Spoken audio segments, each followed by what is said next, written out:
What is good, ladies and gentlemen? It's your boy Foxy. Welcome back to the Foxy's Den. Getting into another reaction. It's a beautiful Thursday. Got a new episode of Dr. Stone, man. Episode 9. I'm excited for this because last episode felt super quick, man. It just went by like it was nothing. We caught up with Amaryllis a little bit more. Got a real good understanding of how she came about wanting to achieve this goal of hers by getting close to the master, you know, becoming the prettiest girl in her village and being chosen once she's 18 or whatever, to get close to him and hopefully be able to steal the weapon of the petrification beam, or take control and somehow so they stop abusing their power, because the only reason why they're able to govern and do whatever they want is because they have that petrification weapon, which so far I don't know if this is the only version of it, because I would assume there has to be maybe more of an actual source, possibly, unless this is truly just the only thing that they have, and I don't know how they figured it out. But as we can tell, it seems to be this kind of like pebble thing or something that they throw out onto a rope, because it has a certain amount of range, so they need to be far away enough from it. So they throw it out onto a rope, and then you see this green light come out, and it's a huge sphere and has a certain radius and whatnot, and anything that it touches, it turns to stone. And as we can see, it's already happened to everybody else on the big ship they came on Perseus. And the only two survivors from that are Suika and Ginro, because Ginro was down below the boat in the ocean, and then Suika got saved by Rusui. He like punted her ass away so she didn't get caught into that petrification beam. And so we caught up with Amaryllis. We learned that she was, going out with her friends, and her friends wanted to explore and try and leave the island, I guess. And they got fucked up for it. As I thought, her friend, she saw her friends get petrified, and this is what kind of started her goal. And then she tells us about how the master comes every year to choose girls that are pretty. You know what I'm saying? To become his, I guess, just girlfriends. It doesn't matter if they're married or not.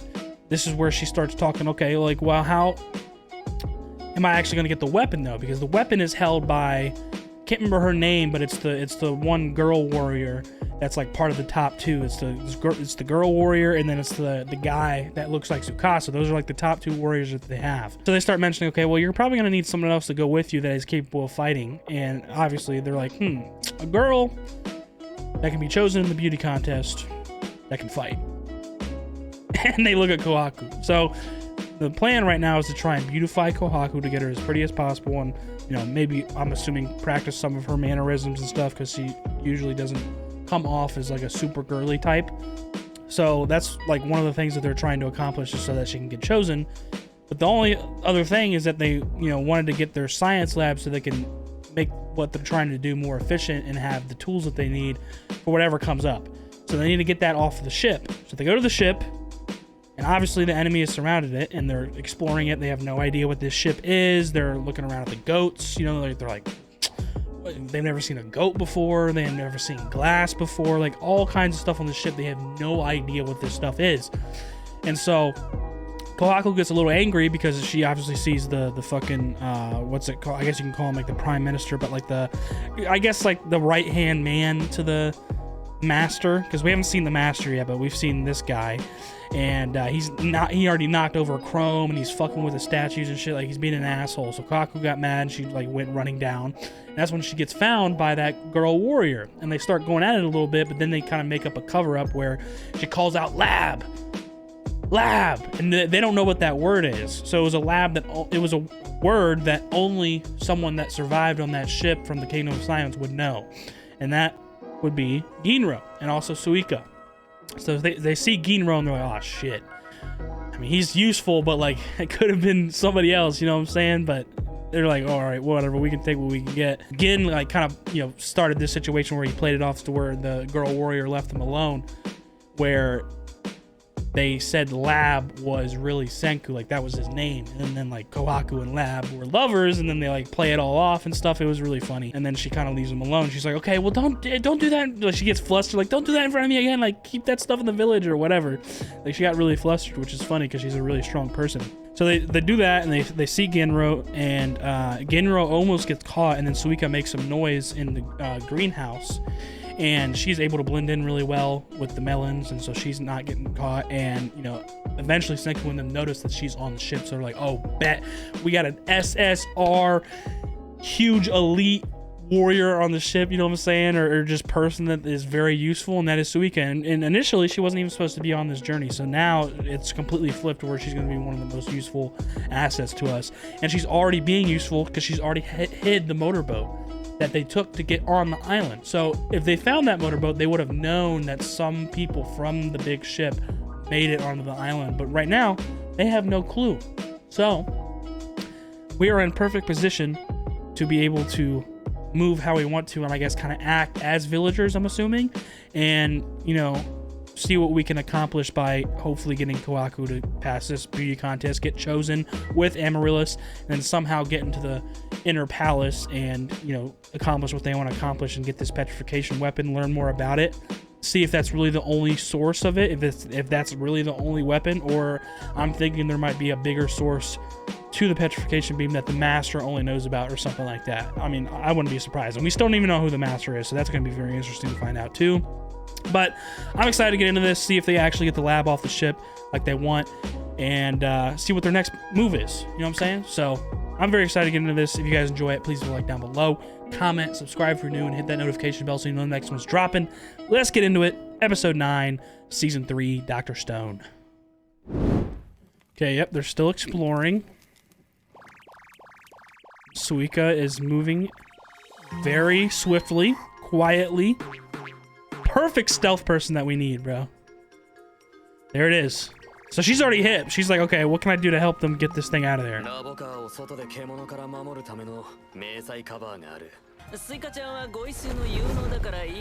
Yeah, they're worried about Ginro, though.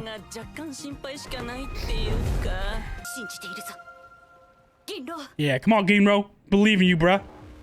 All right, right in the opening. Let's see how they accomplish this. This is the biggest of our worries right now, is trying to get this lab off the ship, because we need that shit. Beautiful science. Okay, so I feel like they are going to get this lab just by the title of the episode, and then it's going to be a thing where they're going to start introducing the villagers to what they're capable of with science, which is going to be like mind-blowing for them. As we can already tell by fucking Amaryllis, she was like sorcery when she saw the tear gas and whatnot.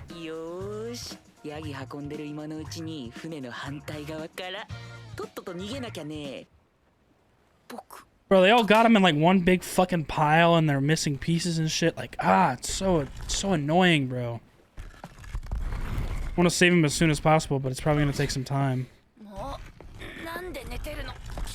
Why is he trying to save him, bro? You're not going to be able to swim with him. He's heavy as fuck. Dude, I don't know how I feel about this. I know you care about your friend, but damn. You're literally going to weigh yourself down.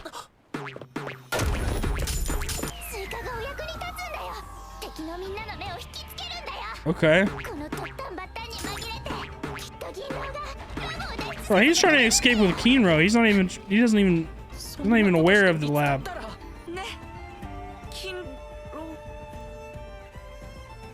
Come on, you can save him later. We need the lab if you want any chance of saving him later.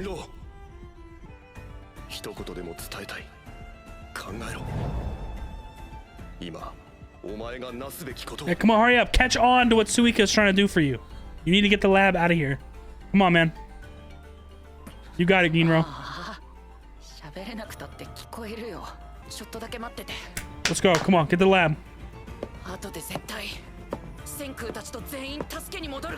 Yes. That's what I'm talking about. Here we go. Come on, bro. Oh, she let go of the melon.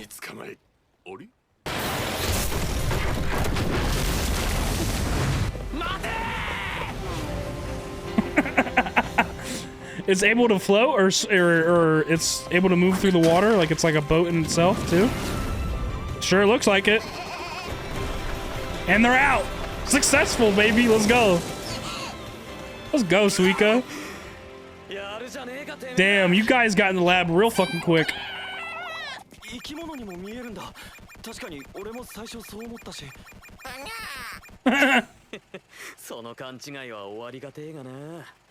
So what, are they just gonna hunker down in there and hide? ジャスミンだけど。そりゃ南国だしね。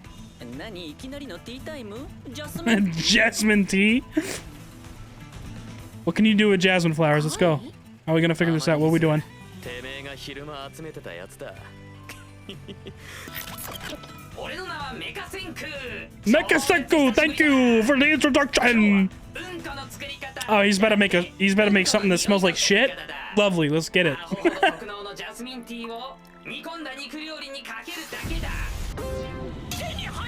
Who acquired? Let's go.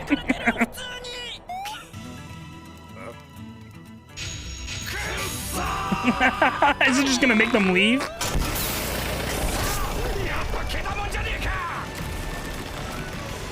So it just made them convince them even further that, yeah, it's a fucking animal beast instead of a machine. They wouldn't know any better anyway. This guy creepy as shit.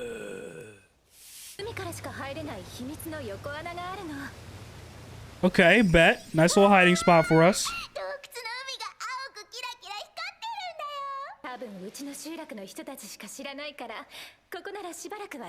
Okay, so a nice little secluded place that the inner palace doesn't know about.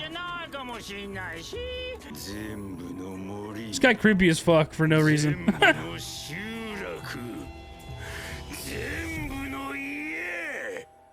So yeah, they searched every damn place they can imagine. But they're in the cave and they don't know about the cave. That's right, minister.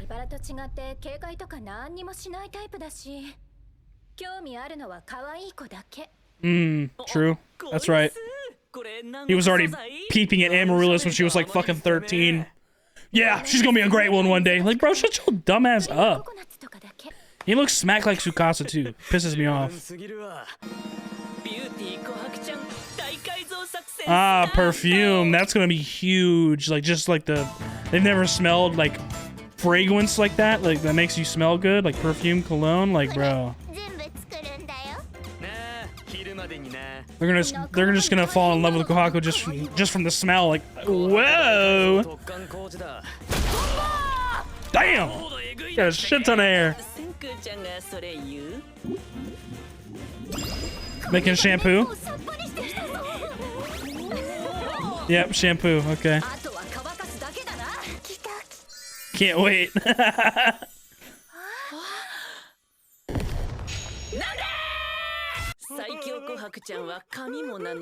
Including her hair.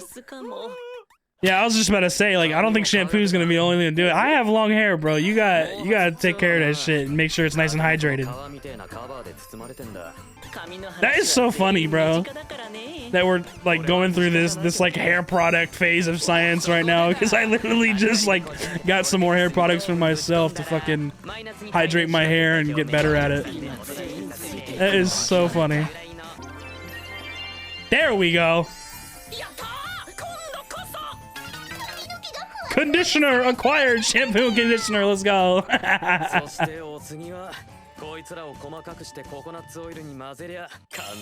Foundation. We're getting all the fucking basic things that we need for beautification.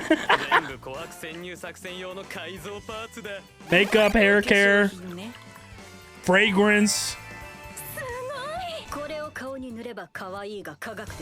Bro, she's gonna fuck up. She's gonna make herself look wild, and they're gonna be like, no! Or is she actually gonna get it extremely well first try? I knew it. I knew it. I knew it.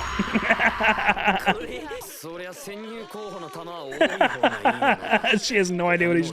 I just noticed a question mark spinning above her head. Bro. Yes, Amaryllis, please. Thank you.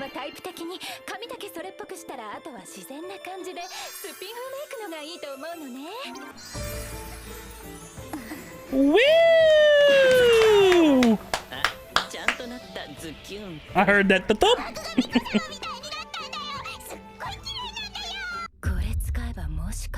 Yeah, I was about to say, doesn't it look like Amaryllis already naturally has like lipstick on all the time, or is those really just her natural lips? Oh my god, they're gonna beautify everybody.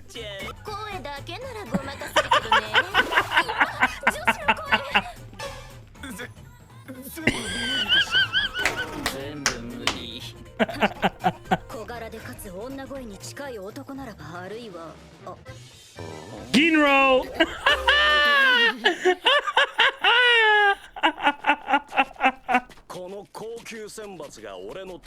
Watch Ginro be the most outstanding girl that this guy sees, bro. What's his name? Goes or some shit? Mose. Mose, right? Mose? Bro, he's gonna fall in love with Ginro and low-key he's a guy. Damn, they made him look actually like he looks like a girl, bro. He looks good.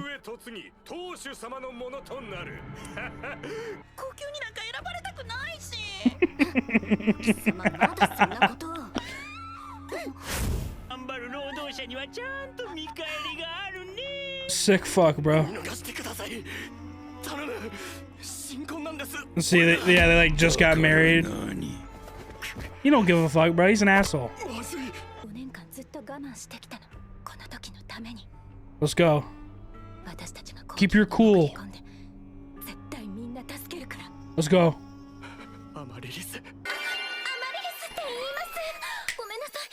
Flip the switch.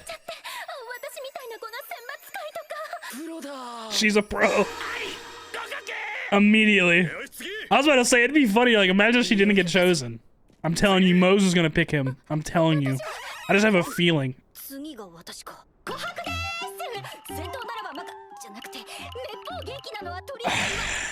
I'm cringing. Damn, why is she practically bent over, bro? Chill out with the fan service. I get it. I get it. I've already seen enough. Like, damn.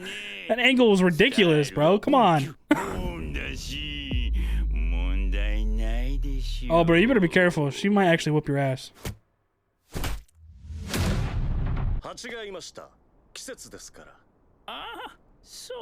Or did he really sense that she was about to do something? You're doable, bro. That is the worst. That is that is wild.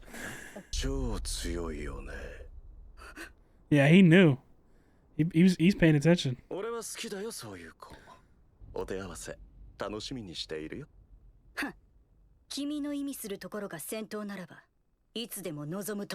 Wow, she's actually fucking being herself right there for a moment. She's like, "Fuck it, you wanna throw down? I got you, bro." Like, what? Oh my god.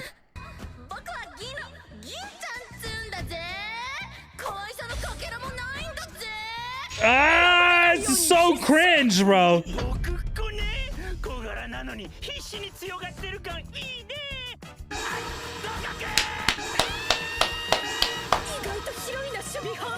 Bro, amazing. Fucking Ginro was actually trying not to get chosen. So these are the three. These are the three getting to the inner palace. We got motherfuckers on the inside now. Mission accomplished. But what is actually in this place? Are we actually gonna see the master? When the fuck are we gonna meet him? Damn right it is. It's very exhilarating. What? Dude, what? Bro, I swear these Dr. Stone episodes fly by, bro. Like, fly by. Was that not like 5 minutes? That is insane. God damn. Alrighty, guys. What another amazing episode of Dr. Stone. That was really good, really fun to watch.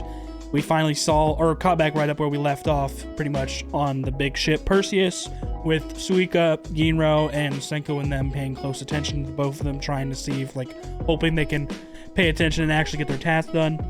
Suika understood the word right away whenever they said lab. They're like, okay, they want the fucking lab. So I'm gonna do everything I can to be useful. And she was distracting everybody else while completely putting her trust into Ginro, since she knew Ginro was also there. Like, okay, he's gonna get the lab ready and get it out of where it needs to be and shit. Like, all right, bet. So Ginro, on the other hand, didn't get the idea quick enough. Like, he was more worried about, his name's Kinro, right? I think their names are very similar. And, you know, his very close friend that has the glasses. And Kinro, we saw a little glimpse of him, like, in this darkness where I guess, like, it shows the perspective of somebody that might be petrified, where you're still kind of conscious, but you can't really tell what's going on around you. You know what I'm saying? I mean, Senku counted the whole time for 3,000 years. That's fucking ridiculous, mind you. But sure enough, Kinro trusted him, was like, please think. You can think and think what would be best to do right now, because Ginro was more on like the fence of like, okay, I'm gonna save you, like it's time to escape together. But like, I was like, nah, this is not a good idea, bro. Like, you're about to just jump in the water with a whole stone body. It's gonna weigh you down. You're either gonna drown, or you're just gonna allow Kinro to be at the bottom of the fucking ocean below the boat, where you're gonna have to try even harder to get him out later, which is just, that's more work for you to do later. You know what I'm saying? So I was like, all right, come on, like get it through your head. Like you come back for them later. More important thing is to get this lab out, which we can make our things that we need to accomplish our goals more efficient with the power of science, right? So finally, Ginro like kind of notices, like as he's looking at Kinro, like he's like, he somehow notices like, God, I can even hear you like when you're like stone statue, man. Like I can still hear you, like you're like stuck up attitude and like by the book kind of thing, like how his personality is.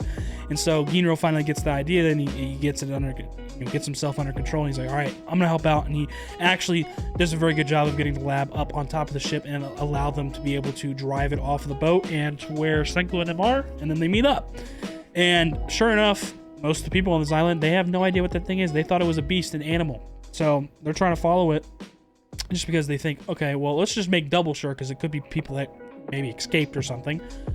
But sure enough, they so far they checked every village, every house, everything, and they didn't find them because they're hiding in a cave that only Amaryllis' village knows about.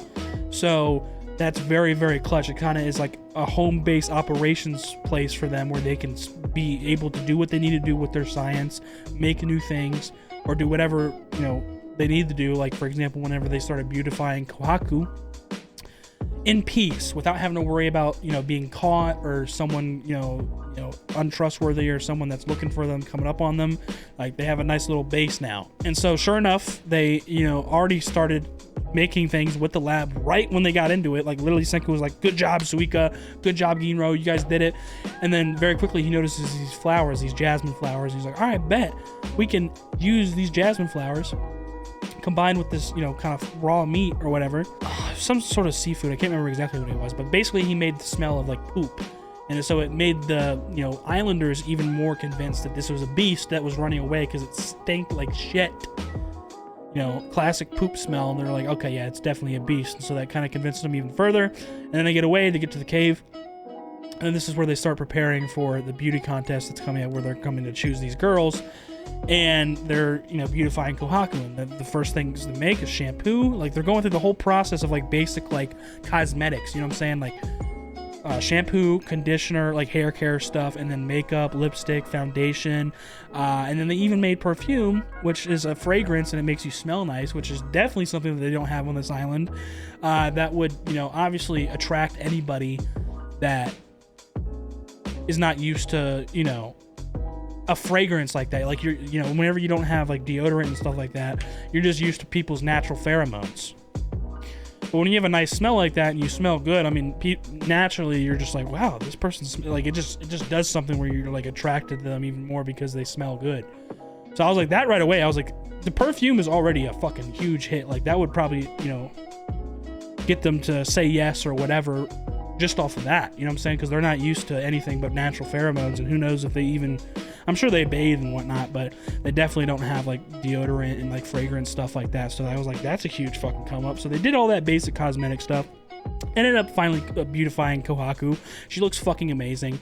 Got her hair nice and frizzed down, because that was the problem. Her hair was very frizzy. They shampooed it, cleaned it, still frizzy. Yeah, you need to hydrate it. You need to keep that hydration. And so they finally made conditioner, and then sure enough, her hair looks nice and silky smooth now. It looks really great, really pretty. And then they put her in this nice slick pink dress and do a nice light touch of makeup, because Amaryllis has a good intuition for this. Puts a nice light amount of foundation, and then a little bit of eyeshadow, just a little bit, and then like one little thing on her lip. I guess it was lipstick, but it wasn't that like super red lipstick. It was like more of like a lip gloss color, it looked like to me. I don't know. But just like one little streak of that on her bottom lip, and she looks amazing. So we're like, all right, bet, we're good, we're ready. And the next thing was basically just being selected. You need to put on, like, you need to, like, they're gonna talk to you, so you need to have this like you know, you need to have your personality or what you're gonna say ready if you want to be chosen. And Amaryllis is a natural. I mean, Ginro and Kohaku looked at her whenever she did her shit. And she's like, oh my god, I'm so embarrassed, I'm so nervous, and like she naturally comes off as this like cute, like innocent girl, and so she was chosen right away. And Ginro was like, oh my god, she's a pro. And then Kohaku's next, and she's trying her best, you know what I'm saying? But like I was cringing so hard, but somehow still gets chosen. And they had that wild ass angle of her from like when Ginro was behind Kohaku, and she, I don't even know why it looked like she was bent over, and I don't even know why she was in that angle. Like that fan service went stupid. Like I get it, we've had enough fan service, okay? Like damn, they went the extra mile with that. And then sure enough, the fucking minister is like, he's not super convinced about, you know, her personality, obviously, because it was very kind of like nervousness, like I don't know, it wasn't refined, and she obviously didn't really know what she was doing. So he's like, oh, what do you have a curvy body? And it looked like he was about to like fucking grope her and touch her. And I was like, oh, you don't want to do that, bro. Like, this is gonna fuck everything up to where you're gonna just start a fight and shit, it's gonna be the hard way. Instead of trying to infiltrate this place, we're just gonna fucking beat the shit out of you and force our way in, basically. Because if you touch Kohaku, she gonna give you hands, bro. And then sure enough, Mose, that guy that looks like Tsukasa, like interrupted and like inserted his weapon in between Minister and Kohaku, and basically just said, oh, there was a bee, you know, because the Minister was like, what are you doing? Oh, there was a bee. And then he notices, sure enough, he noticed that like Kohaku like was about to do something. Like he can notice that she's strong, she's capable, she's a strong warrior. Not only is she beautiful, but she's a strong warrior, and he noticed that right away. And so they actually had like a little bit of a conversation already where like, you know, I like girls like you, but like if you do anything to interrupt my fun at the palace, then best believe I'm gonna whoop your ass. And Kohaku was like, if you want to fight, I got you, bro, whatever. Like I'll see you, what's up. And so that's kind of interesting, you know. And so she gets chosen. Minister's like, I don't know if she said it from the minister or no. I think it was Ginro. Ginro was next, and he didn't even want to be chosen. Like, he's nervous as fuck. He's like, I'm a guy. Like, what am I doing here? But they actually made him look really, you know, like a girl, and it looks pretty good. And but the way whenever he was introducing himself, he like purposely tried to make himself not get chosen. You know what I'm saying? Like he came off very much like a guy with like the way he was standing. He was showing his knee, like, you know, kind of like a sumo stance. Like it just came off as like a guy. And sure enough, the minister's like, you're a tomboy, but you're pretty cute. You're doable. You pass. Like what the fuck? Like, oh man, even they were surprised that he got chosen. But boom, there we go. We got 3 of our people that we are working with, Amaryllis and then Kohaku and Ginro, are officially infiltrating the palace and hopefully able to find the source of the petrification beam, or actually have a chance to steal the petrification weapon if that's the only source of the beam from the girl warrior. So things are looking up. We're making progress, and hopefully everything goes smoothly and they're able to handle this swiftly and actually find the source of the petrification beam and find out how it actually works so they can use it for themselves whenever they get back to the Kingdom of Science and actually save Tsukasa. Because remember, this is pretty much the whole goal of this. We're trying to figure out the source of the petrification beam and how to use it, not for bad like these people are, but instead for healing, because it has extraordinary healing capabilities whenever you're turned to stone and then revived with the nitric acid, I think it is. So it's a great combination, and you know, they're trying their best to, you know, help these people out in these villages on this island, obviously, because the minister, the master, as you can tell, these people, they just take advantage. I mean, the minister like found this one girl, just picked her up like, oh, you're a fucking great fucking woman, and she just got married to like the love of her life, and he's like, I don't give a fuck, like she mine now, bro, like see ya. Like, nah, it's so annoying. But Amaryllis said herself, like, please be patient, keep your cool, because he was about to grab his weapon. I've been preparing for this for 5 years, like, be patient a little bit longer, like I'm gonna save everybody. So Amaryllis is already like very determined to accomplish this whole thing, and she already trusts Senku and Kohaku and them a lot, after also seeing Senku and actually them doing their thing, making all these cosmetics through the fruit and some of the ingredients that they already had in the lab. So I mean, it's like I said, this is such an easy watch, and I mean, yeah, I've been talking. I just dissected this episode a good amount right there. I'm pretty much done with the discussion. But in terms of the episode itself, bro, it feels like it just flies by. Like it's like 5 minutes, bro. Like I was expecting to like hopefully actually arrive to the palace, but nah, we're probably gonna see that next episode, because the episode ended like pretty much right there when we saw them walking, following the minister and them, and then we cut back to Senku like, you know, this is getting exhilarating, and then the episode ends. It's like, god damn it, bro, like we're so close, bro, like come on. Like episodes go by so fast. But regardless, another amazing watch of Dr. Stone. I loved it, and that's gonna do it for me. So if you guys enjoyed it, please leave a like down below, comment, let me know what you guys think, subscribe for new, and hit that notification bell so you know the next one's dropping.